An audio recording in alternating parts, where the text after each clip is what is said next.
This episode of America is called Netanyahu's Greater Israel Vision, which is his vision to expand the Israeli state all over the Middle East like it's the Roman Empire. And it functions just like, identically, to Manifest Destiny. A European descended settler political class deciding that God, history, or destiny, whichever one they feel fits the narrative, gave them the right to take land from Black and brown people, and that any nation or people or movement that stands in their way must be destroyed or ethnically cleansed. Palestine, Lebanon, Syria, Iraq, and now Iran. Every country they have attacked has been majority brown, majority Muslim, and in possession of land or resources that blocks Israeli regional dominance. Oh, and baby, it has a name. It's documented. It's a written plan. 1982, it's called the Yinon Plan. Look it up. For is not real to become a regional empire? Every Arab country surrounding it had to be broken up by religion, by ethnicity, and made too weak to resist. Iraq, Libya, Syria, Lebanon, Gaza, and this week it's Iran. All according to written plan.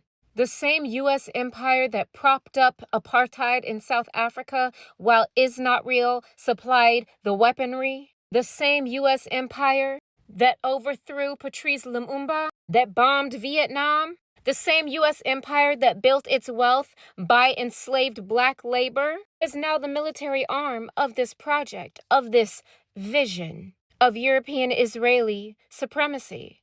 This Greater Israel project lays claim to expansion of the occupied West Bank, Gaza, parts of Syria, Lebanon, Egypt, and Jordan. Now, Iran is the one big regional power that has not been broken up, and that still funds resistance movements like Hezbollah and Hamas, and that has military and nuclear capabilities to stop Israel's expansion.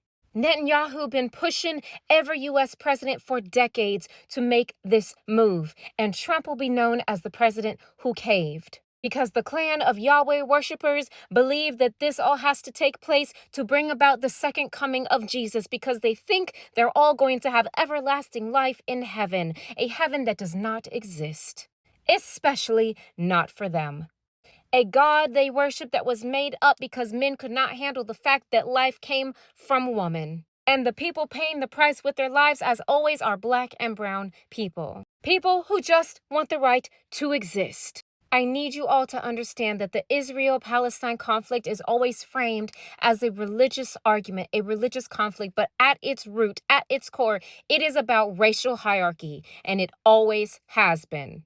The Israeli state, just like all other colonial settler states, established during the era of European expansion, depend on maintaining hierarchies that privilege the settlers and their population over the indigenous ones, being the brown ones, the melanated ones. This is why Israel defines itself as the Jewish state instead of just identifying itself as the country of all its citizens. It was the white European Jews, baby, the Ashkenazi elites, who founded and continue to dominate the Israeli state, and who have continuously dominated the top of the Israeli social hierarchy, control political powers, economic institutions, and cultural narratives. Y'all don't know about the racial feud between the Ashkenazi Jews and the Sephardic Mizrahi Jews? Yeah, look it up. Middle East and African Jews versus the Europeans, bitch. It's always been about race. It's always been about melanated versus non-melanated. Why? Jealousy. Just like we see men being jealous of woman because woman creates life, we see non-melanated people being jealous of melanated people because they know from melanated people come humanity.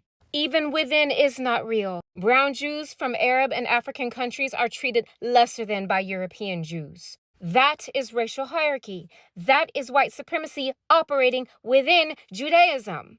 And let's not forget, Is Not Real is best friends with Saudi Arabia. Iran is in their way, and it is our U.S. military and our U.S. tax dollars that are funding and helping this project. Nelson Mandela called Iran an ally. Malcolm X was honored there. Iran vocally stood against the mistreatment of Black Americans, and cut off oil dealings when South Africa was dealing with apartheid. And now here we go bombing them. Ask yourself who benefits. Because I'll tell you one thing, it ain't us.